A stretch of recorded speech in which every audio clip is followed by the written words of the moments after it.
Perhaps I can help you, Chuck. I think the election was a victory for good government. It might also be called a victory for propaganda.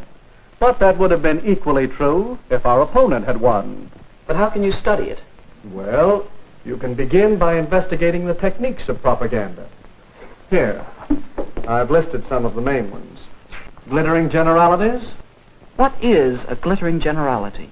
That headline you were quoting, a victory for good government. Good government is a phrase we use many times during the campaign. We said the mayor stood for good government and promised good government. But it's true, isn't it? What's true? What does good government mean? Is the mayor's idea of good government the same as yours? I see. It's a glittering generality. One of the best. There's another. Yes. And why do you suppose our opponents chose that phrase? I guess because everybody likes a real American. Right. And they wanted to transfer that liking for a real American to Mr. Butler. A day or so after that poster came out, I said in one of my campaign speeches, our opponent advertises himself as a real American. I say he is unreal, unrealistic. He is a visionary, a theorist, a dreamer. He is so thirsty for public office that like a weary traveler in the desert, he sees a mirage, and he is trying to sell it to you as real. There. Now what would you call that? That's name-calling, visionary, theorist, dreamer. That's right. And those are very polite names. For my collection of propaganda materials, I've made a special record of part of one of Mr. Butler's radio speeches. Mayor Cooper asks that he be judged by his performance in office. Very well.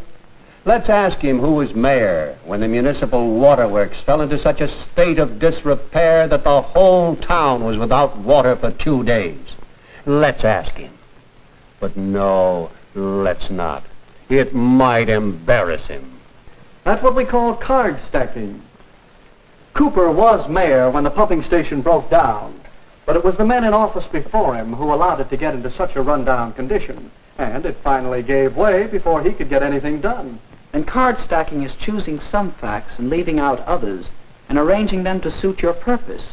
Now, did you see our little campaign movie? Yes, a couple of times. Well, let's look at it again. Land sakes. A body hardly has time enough.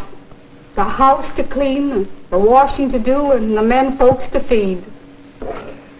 They like their chocolate cakes, too. But I do want to take time to tell you that I've known Dick Cooper ever since he was knee-high to a grasshopper. He comes of a good, respectable family, just as honest as the day is long. And he knows our town. He's one of us. That's why I'm going to vote for Mayor Cooper. And all my friends are going to vote for him, too. Recognize the technique? That must be what you call plain folks. That's right. You'll find many versions of the appeal based on the common man, the man on the street, log cabin to president. Now let's look at the rest of the movie. Yes, Mrs. Hamline is voting for Mayor Cooper. Her friends are voting for Mayor Cooper. Your friends are voting for Mayor Cooper.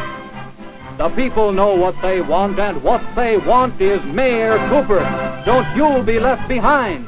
Get on board the Victory Special. Vote for Mayor Cooper and ride with him to victory. That ending's easy to spot. It's the bandwagon. Yes, the propaganda we've been talking about is easy to detect. But a great deal of propaganda is much more hidden, much harder to detect. That's what's bothering me. Even in a small local election, there's so much propaganda. That poster, a real American, it uses a transferred device. Does that mean it isn't true? Not necessarily. Evaluating propaganda isn't that simple. Recognizing the technique is one step. Another step is to know the purpose. What is the purpose here? That's easy. To get people to vote for Butler. Yes, to persuade people that Butler is the better man, to move them to vote for him. In short, to sell Mr. Butler to the voters. You'll find that the purpose of most propaganda is to persuade people to believe something, to do something, or to buy something. All right. But it still doesn't answer my question. No. Your next step, and it's a big one, is to get the facts. Well, is he a real American? Howard Butler was born in this country. He obeys its laws. He's a good citizen. Yes, he is a real American. The same can be said for Richard Cooper. So ask yourself whether the facts support the purpose. Do they support the transfer of feeling from real American to Mr. Butler over Mr. Cooper? No, I guess not. Well, that's your fourth step. Weigh the facts against the purpose and the technique. I think I understand. To know whether propaganda is good or not, whether it's true or not, I should know the purpose, recognize the technique, get the facts, and judge the purpose and technique by the facts. But when you want the facts about live political battle, don't come to a campaign manager. I might do it at that. But I will also go and see your opposition. Well, that's all right. Whenever you're tracking down propaganda, get as many different points of view as you can. Do you know something? What? I think that it might be interesting to make a really serious study of propaganda. I find it interesting, and there's plenty to study.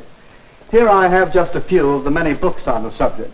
You can read them. You can keep your eyes and ears open for little bits of propaganda. And, of course, you can study whole propaganda campaigns. Here are a few on which I've been gathering material. Hitler and Nazi Germany had a campaign of propaganda that ran over many years. Then there's a wealth of propaganda to study on the subject of Russia and communism. There's propaganda to study in our own American elections, national as well as local, and in many of the major issues on which elections often hinge. Well, if I don't learn about propaganda, it won't be because there's no way to study it. That's right, Chuck. Remember the techniques of propaganda, and use the procedure we out is a powerful force. So powerful that your study of propaganda is important not only to you, but to me and to the world.